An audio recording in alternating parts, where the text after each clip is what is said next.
The space around the lonely research station was silent. No ships, no planets, only endless black.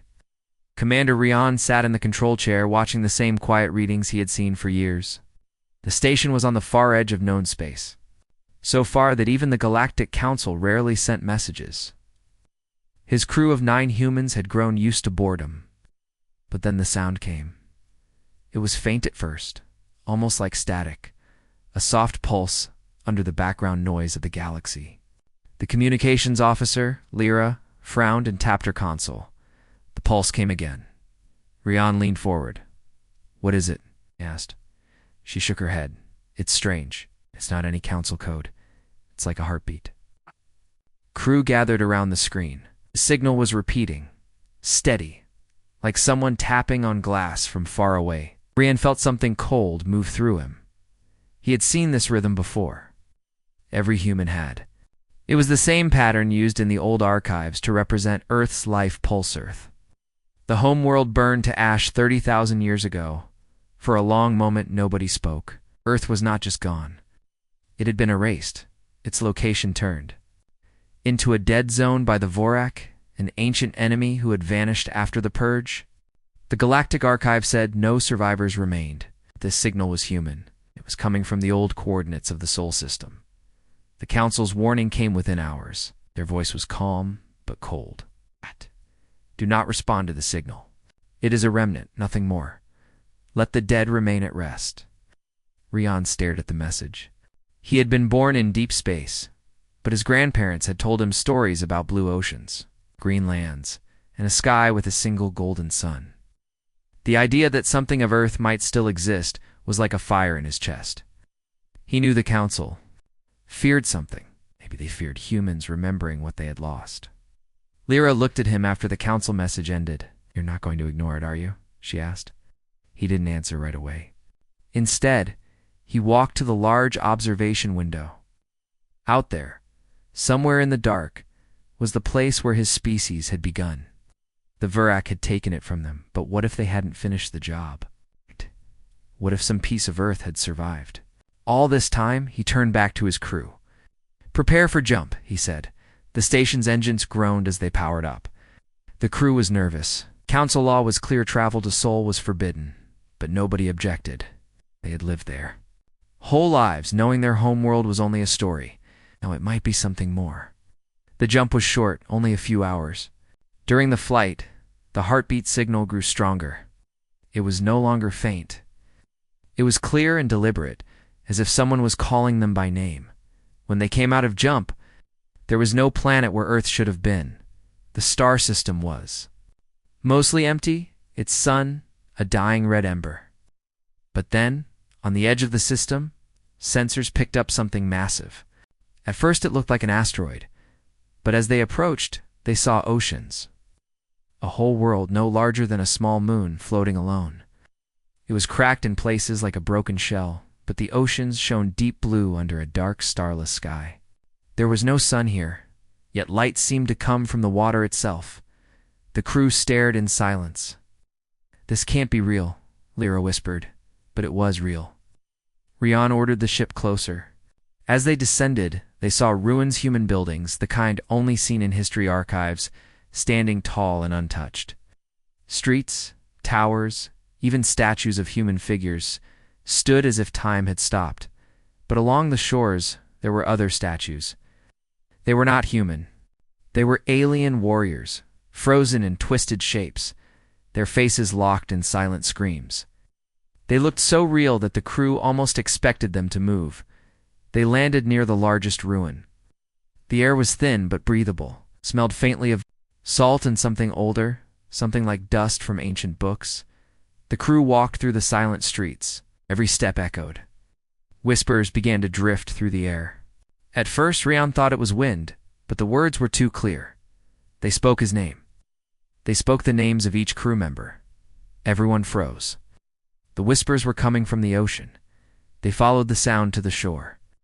The water glowed faintly, and in its reflection, Rian saw shapes, faces, human faces, looking back. They were not alive, yet they were not gone either. He felt a strange pull, like the ocean wanted to take him in. but he stepped back. Something in him knew this place. It was dangerous, even if it felt like home. In the center of the ruins, they found a sealed vault. The metal was unlike anything they had seen, smooth and warm to the touch. Lyra ran her scanner. "This is human tech," she said, her voice shaking. "But this is impossible. It's more advanced than anything we have now." They forced the vault open. Inside were devices that seemed to hum with life, data crystals filled with unreadable codes, and a star map marked with dozens of locations. One location pulsed and read the Vorak symbol. Rion's stomach tightened. The Vorak had not been destroyed in some forgotten war, as the Council claimed. They were still out there, and someone had left this vault for humans to find. Maybe it was a warning. Maybe it was a call to arms. The heartbeat signal began to pulse faster, as if urging them to leave. Rion was about to order the crew back to the ship when a shadow passed over the ruins. They looked up. Hanging in the dark sky was a warship, black, spiked and massive. Its shape was burned into every human's memory from history lessons. A Vorak warship. Its hull markings were old, yet its engines glowed with fresh power. The ship scanned the ruins, then turned toward their landing site. A deep voice crackled over the comm. "Earthborn threat detected. Eliminate." Rion's heart pounded. For 30,000 years, humans had hidden in the galaxy's cracks. Now the enemy that had burned their home had found them again. He didn't know how they had been waiting here. He didn't know why they were still alive. But he knew one thing. The war that had ended before he was born was about to begin again. And this time, humans would not run. The Vorak warship hung in the black sky like a predator, its jagged hull blotting out the faint glow of the strange oceans below. Commander Rion ordered his crew back to the ship. The ruins seemed to watch them as they ran, the whispers from the water growing louder and more urgent, as if the very planet wanted them gone. Inside the ship, alarms blared. "They're locking weapons," Lyra shouted. The crew strapped in. As Rion's hands flew over the controls, the engines roared, lifting them off the cracked ground. The Vorak ship moved to intercept, its shadow following them across the glowing waters. Then, something unexpected happened. The oceans began to rise. Great columns of blue water twisted into the sky like living serpents. They weren't falling back down. They were reaching toward the Vorak ship. For a heartbeat, Rion forgot to breathe. The water struck the alien warship's shields, hissing like acid. Lights flickered across the enemy's hull. The ship shuddered but stayed in pursuit. Whatever lived in that ocean wasn't strong enough to destroy it, but it had bought them a few seconds. Rion pushed the engines to full burn. Space. The Vorak ship fired, and white-hot plasma tore past them, shaking the hull. A second shot grazed their port wing, burning away metal. The crew held on as the stars began to stretch, the jump drive screaming in protest. The moment they crossed the system's edge, Rion engaged the jump. Space twisted and the fragment world vanished behind them. Silence returned. But it was not the comfortable silence of deep space. This was the silence after being hunted. Lyra's voice trembled. "The Vorak are supposed to be extinct." Rion stared at the empty black ahead. "They're not extinct. They've been hiding." Looked at the vault star map still. Glowing red where the Vorak symbol pulsed, and they're still watching us. Hours later, they reached a hidden human outpost deep in the asteroid belt of a forgotten mining system. It was a place where exiled humans traded stories, old relics, and things the Council would never approve. Rion handed the vault's data to the outpost's archivist, an old man with silver eyes from cybernetic implants. The archivist scanned the crystals, his face growing pale. This is not just a map, it's a call. Every human fleet, every sleeper colony scattered in the dark. This signal is waking them up. Before Rion could ask, a sharp alarm cut through the room. A holoscreen lit up with a transmission grainy, but clear enough to see. It was a Vorak commander, his face like a mask of black glass and bone. To the survivors of Earth, the alien hissed, "We did not burn your world only once.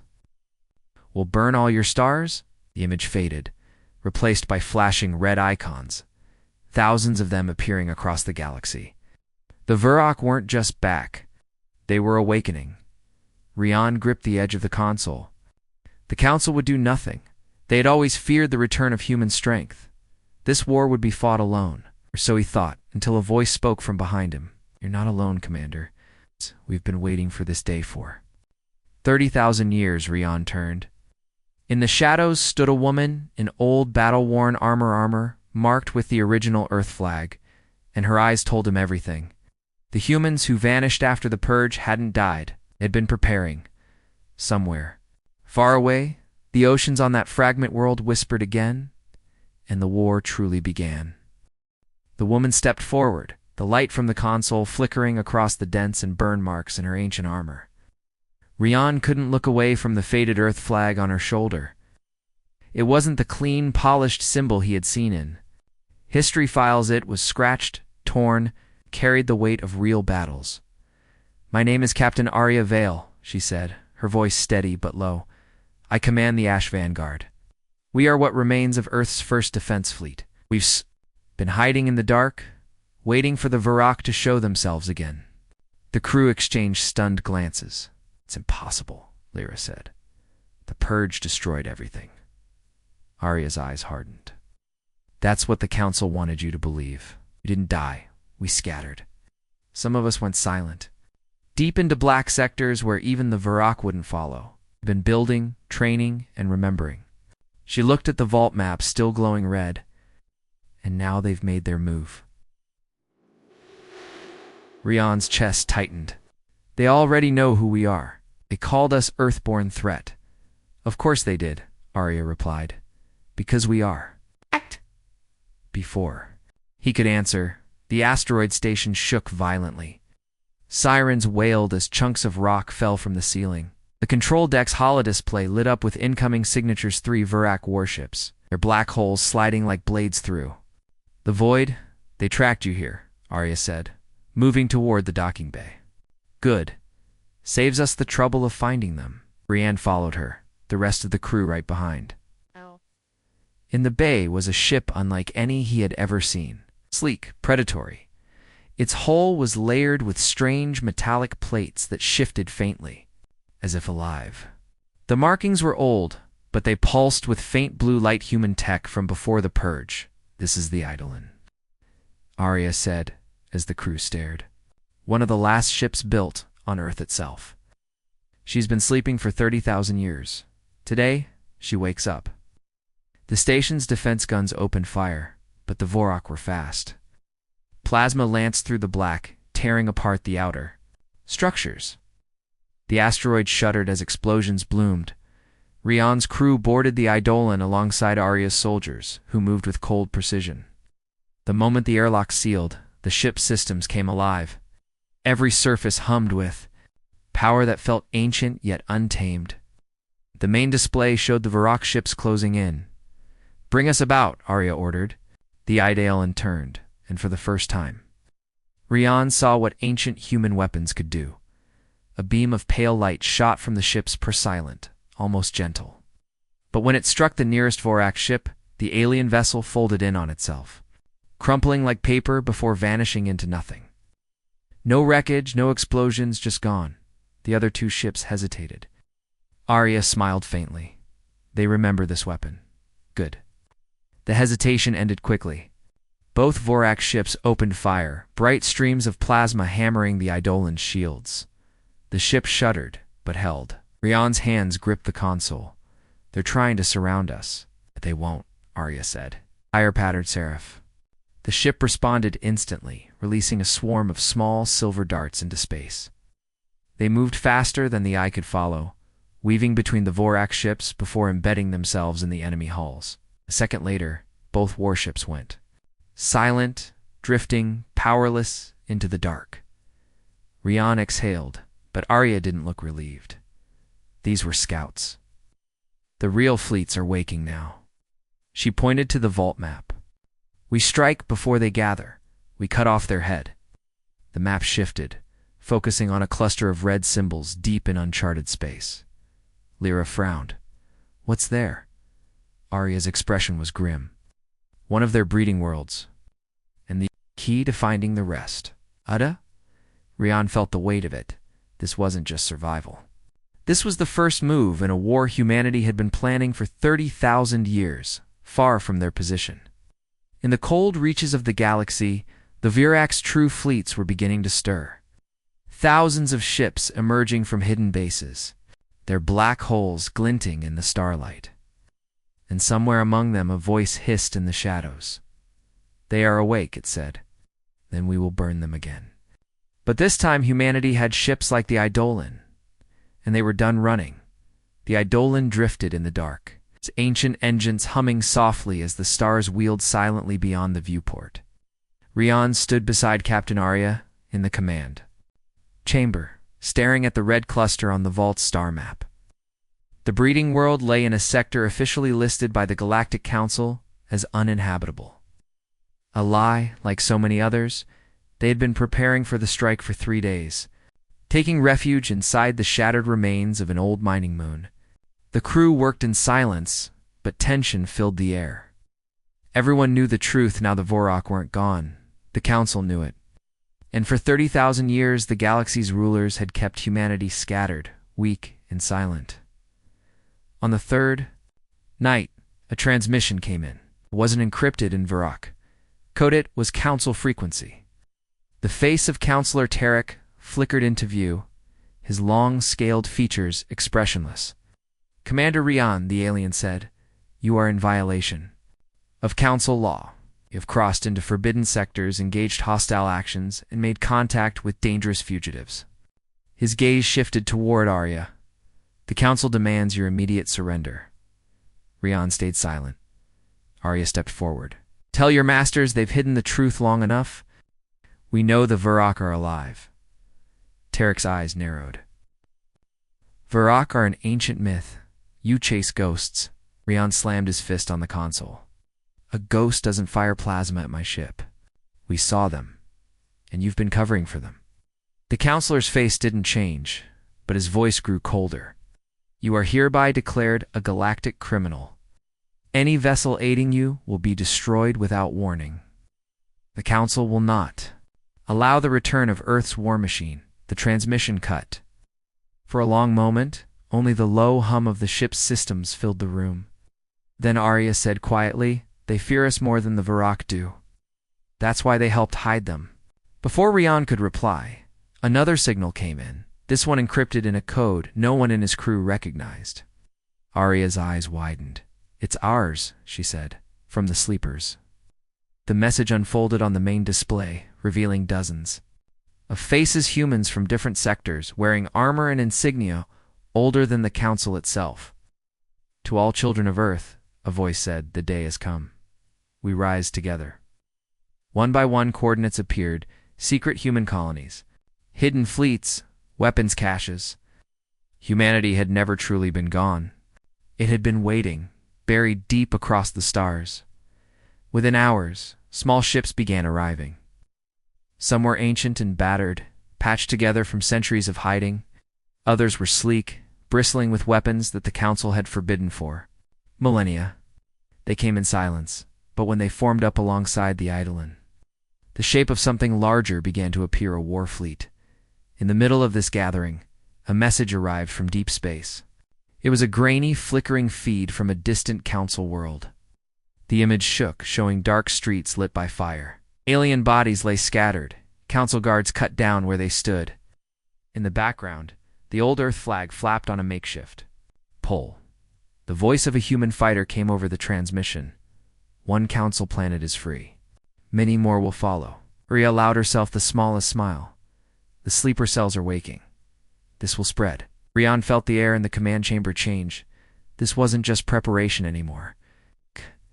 This was the beginning of open war. But far away, in a hidden fortress, orbiting a dying star, the Vorak overlord watched the same transmission. His black, glass-like face reflected the burning flag of Earth. "They think they are ready," he said to the shadows. "They have forgotten why they feared us." Back on the Eidolon, Arya gave the order. "All ships, prepare to move on the breeding world. The Council will not interfere, They'll be too busy defending themselves from our sleepers. The engines roared to life. The fleet turned toward the dark sector. Somewhere ahead, under the light of a red dwarf star, billions of Vorak eggs waited to hatch, and humanity was coming for them. The human fleet emerged from the jump into the red light of a dying star. The system was quiet at first, too quiet. No patrols, no defense beacons, no traffic. But the moment the Eidolon scanners swept the third planet, the truth appeared. The surface below wasn't just alien, it was alive. Vast fields of black, leathery pods stretched for hundreds of kilometers, swaying gently under an oily mist. The readings showed billions of life signs, all unborn, all Vorak. The breeding world was less a planet and more a factory for war. Arya's voice was calm, but her hands tightened on the command chair. If we leave this place standing, those things will grow, spread, and hunt us for another 30,000 years. Before Rian could answer, movement flickered on the tactical display. Reform. Behind the planet's shadow, black shapes slid into the light dozens of Vorak warships, their spiked hulls reflecting the red glow like knives. They were waiting, Lyra said, her voice tight. Arya didn't flinch. Good. Saves us the trouble of hunting them down. She opened a fleet-wide channel. This is Captain Arya Vale of the Ash Vanguard. It's 430 millennia we have hidden in the shadows. Today we step into the light, for Earth. The human fleet answered with a single, thunderous response. For Earth. The battle began instantly. The Vorak ships moved like predators, weaving through the dark, plasma beams tearing toward the human lines. The Eidolon rolled hard to starboard, its ancient shielding turning white under the heat of the attack. Two smaller human frigates exploded in silent flashes, their wreckage scattering across the void. Rian locked onto a Vorak destroyer and fired the Eidolon's main beam. The pale light cut through the enemy ship, folding it in half before it vanished. Into nothing around them. The rest of the fleet fought with a fury that had been buried for generations. Then the pods on the planet began to move. At first it was subtle, a twitch here, a ripple there. Then the ground split open and black winged shapes burst into the sky. The newborn Vorak weren't fully grown, but they were fast, swarming upward like a living storm. Arya's tone sharpened. Planetary strike. Now. The Eidolon descended lower, the rest of the fleet forming a protective ring. Massive cannons unfolded from the ship's belly, their tips glowing with unstable light. One by one, the ancient human dreadnoughts joined in, aiming at the planet's surface. Fire. The night above the breeding world lit up like a newborn sun. Beams of white energy tore into the ground, detonating with blinding force. The black fields erupted, pods bursting in chain reactions. The screams of dying Vorak echoed through the cums as their ships faltered. Shields flickering. One of the enemy cruisers rammed a human battleship, ripping through its hull. The human vessel, burning and broken, drove itself straight into the planet's surface, detonating its reactor in a final act of defiance. The explosion tore a crater miles wide, shattering what remained of the breeding fields. Within minutes, the planet's life signs dropped to almost nothing. The few surviving Vorak ships broke formation and fled into the dark. The humans didn't chase. This battle wasn't about pursuit. It was a message. Rian stood by the viewport, watching the blackened world spin slowly below. One nest burned, he said quietly. How many more? Arya didn't look away from the view. Enough to keep this war going for years. But now they know we're not prey anymore. Across the galaxy, the destruction of the breeding world hit like a shockwave. On Council Worlds, whispers spread of Earth's return. In the deep, hidden places of space, more human fleets began to move, and somewhere far away in the Vorak home system, the Overlord watched the footage of the burning world. His voice was low, almost calm. Good, he said. Worth killing again? The war did not creep across the galaxy it erupted. Within days of the breeding world's destruction, human sleeper cells struck in dozens of systems at once. Council garrisons were overrun, relays sabotaged, shipyards seized. In some sectors, Alien civilians watched in stunned silence as the long-forbidden flag of Earth was raised above their cities. The Galactic Council called it terrorism. The humans called it the first step home. On the Eidolon, Rian watched the chaos unfold on the tactical display. Red icons marked Vora-controlled zones. Blue flashes showed human uprisings. The galaxy had never seen this many open conflicts at once, but the Vorak were not idle. From their hidden bases, their fleets emerged in numbers that made even Arya's hardened soldiers go quiet. Hundreds, no thousands of black warships poured from asteroid fortresses, dead moons, and deep space vaults. The Overlord's voice echoed across intercepted transmissions. They will learn the meaning of extinction. It didn't take long for the Council to make its choice. Instead of fighting the Vorak, they aligned with them. A joint declaration went out. All human warships were to be hunted on sight, all human colonies to be pacified. When Rian heard it, his voice was tight with anger. They're not even pretending to hide it anymore. Arya's eyes were cold. Good. Now, we know who every enemy is. The first massive engagement came above the moon of Sareka. The human fleet had come to evacuate a sleeper colony before the Vorak could reach it. But the moment they arrived, they found the moon already surrounded by both Vorak destroyers and sleek silver council cruisers. The cum crackled with a council officer's voice. Surrender your vessels. The civilians will be taken into protective custody. Rian almost laughed. Protective custody, he muttered. That means execution. Before Arya could reply, the council fleet opened fire. The Eidolon rolled hard, evading the first barrage. Human frigates darted between the larger ships, striking at the council's engines while dreadnoughts. Like the Eidolon targeted the Vorak directly, the battle was chaos laser fire and plasma cutting through, the black debris scattering like sparks from a forge. A council cruiser rammed one of Arya's escorts, snapping its spine in two. Rian responded by unleashing the Eidolon's pale beam, slicing the cruiser clean in half. In the middle of the fight, Vorak carriers began releasing swarms. Small, insect-like craft that latched onto human ships and began tearing through their hulls. Screams filled the cum as boarding parties breached multiple vessels. Rian saw it on the tactical map. The enemy was trying to box them in. If they stayed, they'd lose the whole fleet. He slammed his fist onto the console. All ships break toward Vector 9. Cut a hole and run. Arya hesitated for only a second before nodding. We live to strike again. The Eidolon surged forward, weapons blazing. A gap opened in the enemy line as 3 human frigates sacrificed themselves, colliding with Vorak destroyers to clear the path. One by one, the human ships slipped into the jump corridor, vanishing into the dark. When the fleet regrouped in a hidden nebula hours later, the losses became clear. Dozens of ships gone, thousands of fighters dead. The Sirik 4 colony destroyed. In the silent aftermath, Arya stood at the viewport, her voice low.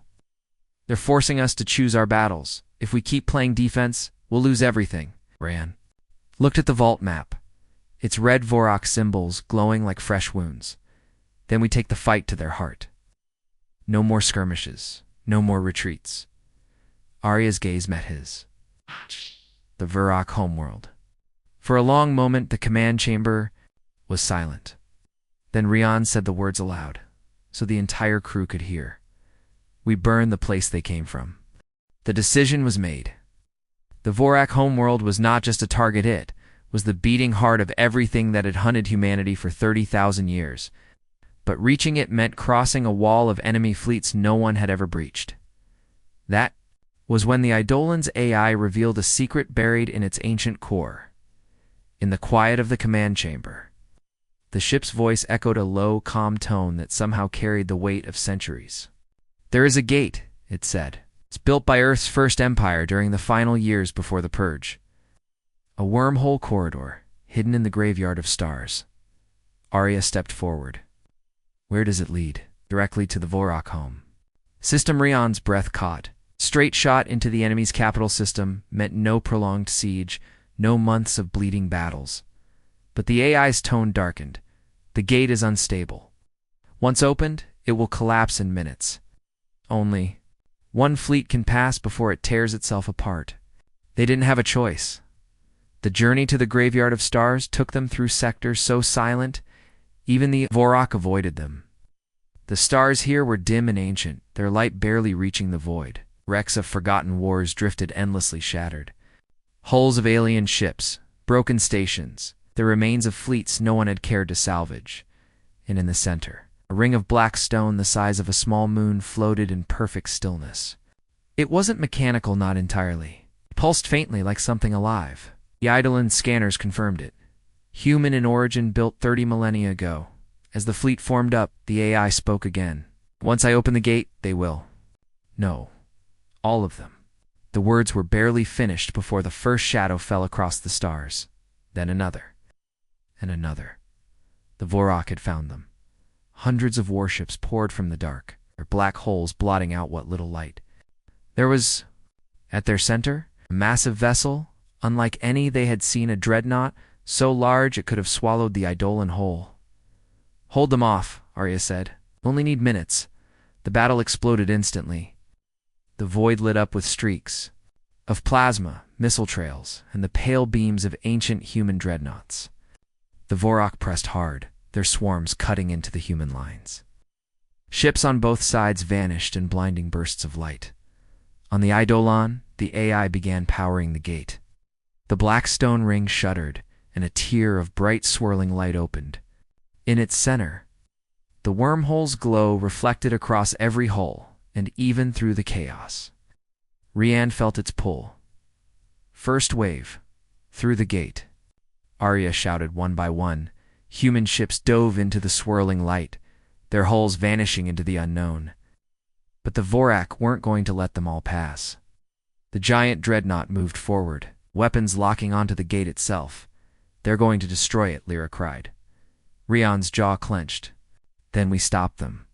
The Eidolon broke formation, diving straight toward the enemy Titan. Every gun on the ship roared, tearing chunks of black armor from its hull. The Vorak vessel answered with a single massive beam that tore across the Eidolon's shields, throwing the crew from their stations. The AI's voice was urgent. Gate stability is falling 90 seconds. Human ships sacrifice themselves in desperate maneuvers, ramming Vorak cruisers, detonating reactors, blocking fire from the gate. One by one, the last surviving vessels plunged into the wormhole. Only the Eidolon remained. Go, Arya barked. Rian pushed the throttle, the ship screaming through the void as the Vorak dreadnought fired again. The beam grazed their side, shredding armor. But the wormhole's light engulfed them before the next shot came. And then silence. They were through. Before them stretched the heart of the Vorak Empire, a vast black sun burning in the center. Of a system filled with spike stations, shipyards, and fortresses, at its heart hung their homeworld, a dark sphere that seemed to drink in the light. Arya looked at Rian. 30,000 years ago, they came for our home. Rian's hands tightened on the controls. Now we've come for theirs.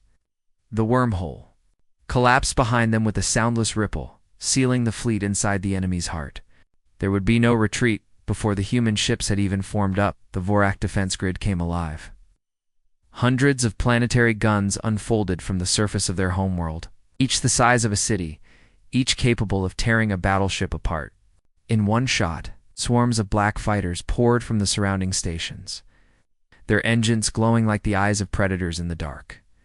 Arya stood tall in the command chamber. This is it. Every second we hesitate is another chance for them to kill us. Target the surface power cores, bring down their shields, and the planet burns. The Eidolon surged forward, its ancient beam cutting through the first line of defense, ships like glass.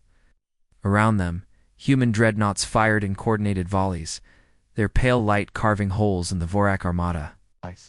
For every enemy destroyed, another seemed to rise from the shadows. Rian's console screamed with warning tones. 3 enemy capital ships locking on. Break right, Arya ordered. The Eidolon rolled, narrowly avoiding a triple plasma barrage that turned the void behind them into a storm of molten fire. 2 human frigates weren't fast enough. They vanished in the blast. The planet loomed larger with every second. From this distance, Rion could see its surface vast black continents, veined with glowing red rivers, massive towers that pulsed like organs. The whole world felt alive, as if the planet itself was a weapon. Shields at 60%, Lyra called. Out. We won't last long at this range. Arya didn't flinch. Then we hit harder. The Eidolon dove low, skimming the upper atmosphere. Enemy guns tracked them, but the ship's AI countered with lightning precision, predicting every shot. Rion saw their target ahead, a colossal spire jutting miles into the sky. Glowing like a volcano, fire everything, Arya said. The ship unleashed its full arsenal beams, missiles, kinetic slugs slamming into the spire. The structure cracked, then exploded in a chain reaction that raced across the surface. The planet's shields flickered and fell. All ships, Arya's voice thundered over the comms, opened fire on the homeworld. The void erupted in white. Fury human dreadnoughts poured their combined fire into the planet, each strike carving deep wounds into its crust. The Vuroks screamed across the comms, their language a mix of rage and fear. From orbit, Rion watched as the black continent split apart, oceans of molten rock boiling to the surface. The towers collapsed one by one, their red glow dying. What? The enemy's largest dreadnought rose from the planet's surface, launching directly toward the Eidolon. It was the Overlord's ship. The cum lit up with his voice, deep, cold hiss. You burned one world. We burned your home. Let us finish the cycle. Arya didn't hesitate. No cycle. Just an ending. The two ships closed in. Weapons flared. Shields shattered. Armor tore. The Eidolon's hull screamed under the pounding, but it kept moving forward. At the last possible moment, Rion overrode the weapons and diverted all remaining power to the main beam. The pale light lanced forward, cutting straight through the Overlord's ship from bow to stern. The enemy vessel froze in the void, then split apart, its pieces falling back toward the burning planet below. Arya's voice was calm but final. All ships' final volley. Every surviving human vessel fired at once. The combined strike hit the planet's core, and for a moment, everything went silent. Then the world broke. A blinding wave of light spread outward, turning the homeworld into a cloud of molten fragments. When the glare faded, there was nothing left but drifting ash. Across, the fleet cheers and sobs filled the comms. Rion stared at the empty space where the planet had been. It's over, he whispered. Arya's gaze stayed on the horizon. No, this is the beginning. Earth will rise again. The Eidolon turned away from the ruins, its prow aimed toward the long road home. The war that had stolen humanity's birthright was finished, and in the deep black of space, the ashes of the Vorak homeworld scattered just as Earth's had 30,000 years before. This time it was the galaxy that would remember.